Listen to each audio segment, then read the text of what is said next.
The lawyer's phone rang at 8:14 that morning, not because Margaret Wilson had passed away, but because her children were already arguing over who would get her house. Margaret was still alive. Within 6 months, one family would stop speaking forever over a lifetime of savings and one handwritten note nobody was supposed to find. What happened inside Margaret's quiet suburban home wasn't just about money. It was about promises. Old wounds, forgotten sacrifices, and one terrible assumption that love would survive inheritance. It didn't. Margaret Wilson was 78 years old, a retired elementary school teacher. Widowed for nearly 9 years, she lived alone in the same Ohio home she'd shared with her husband, Robert, for over 4 decades. To neighbors, everything looked peaceful: fresh flowers, a tidy lawn, Sunday church, weekly lunches with friends. But behind her front door, something had quietly changed. Her health had begun to decline. Nothing dramatic, just enough that her children started asking questions. Mom, have you thought about downsizing? Mom, maybe it's time to organize your paperwork. At first, it sounded caring. Margaret believed it was, until one afternoon, her youngest daughter asked a question that made the room suddenly feel colder. Mom, who's getting the house? She laughed. She thought it was a joke. It wasn't.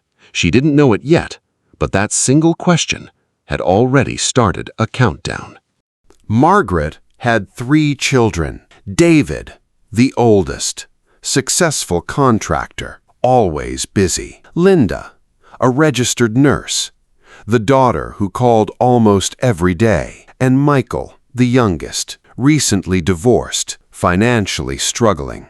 Growing up, people admired their family. Holiday dinners, camping trips, birthday parties. But families don't always break in dramatic ways.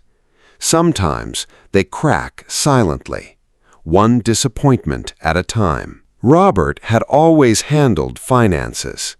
After he died, Margaret inherited nearly $940,000 between investments, savings, and the mortgage-free home. She rarely talked about money. That privacy would become dangerous.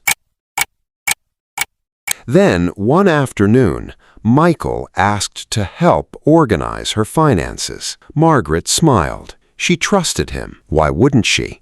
He was her son. What she didn't realize was that David had already asked the exact same thing, separately, without telling Michael. Neither brother knew about the other's conversation yet. Small favors appeared harmless. Mom, I'll pay your bills online. I'll organize your passwords. I'll keep copies of your statements. Slowly, Margaret stopped opening her own mail. Not because she couldn't, because everyone insisted they were helping. Then came something even more uncomfortable. Family dinners changed.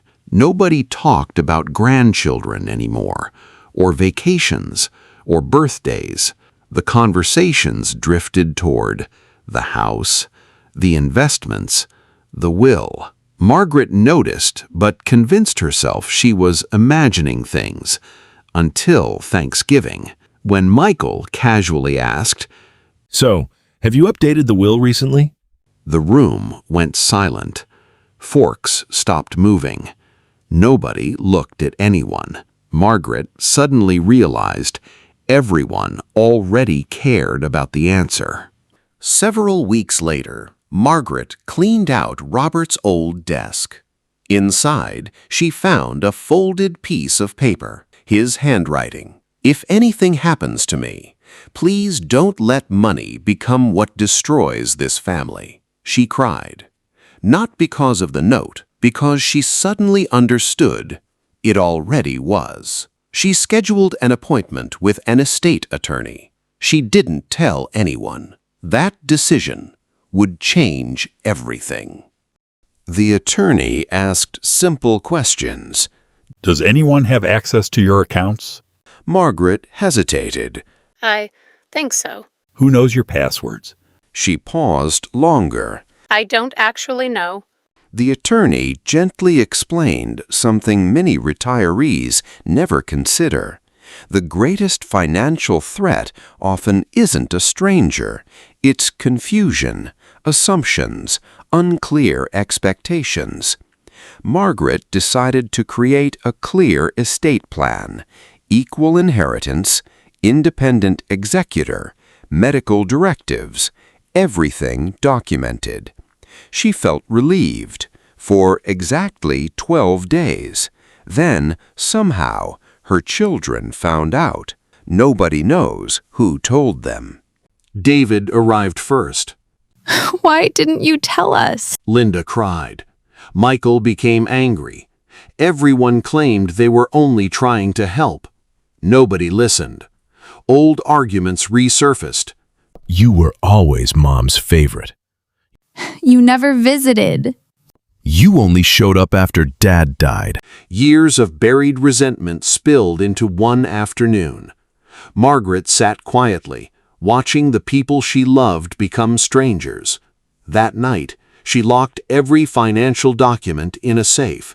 For the first time in her life, she felt afraid inside her own home. Christmas dinner came. Nobody smiled naturally. Every gift felt forced. Every conversation ended awkwardly. Margaret looked around the table. This wasn't the family she'd built.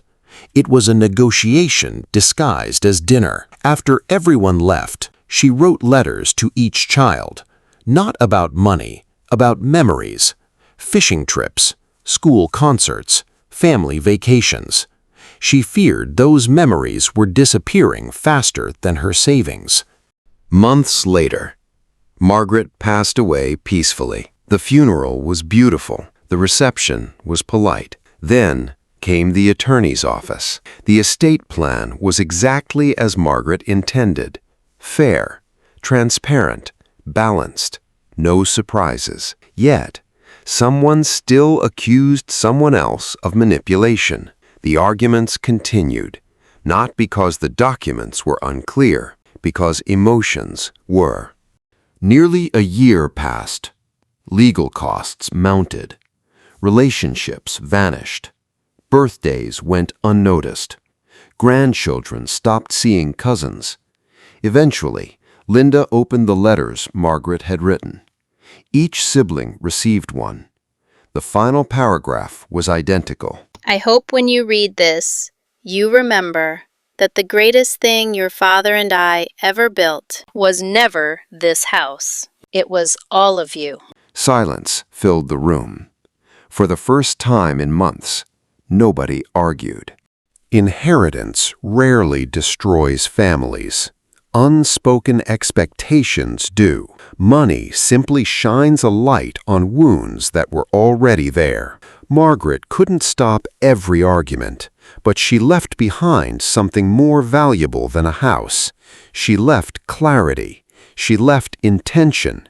She left proof that love deserves planning. If you're fortunate enough to still have parents, ask them about their stories before you ask about their assets. And if you're planning your own legacy, remember, the documents matter, but the conversations matter even more, because no inheritance is worth losing a family. Sometimes the most valuable thing you leave behind is peace. Thank you for spending these moments with us.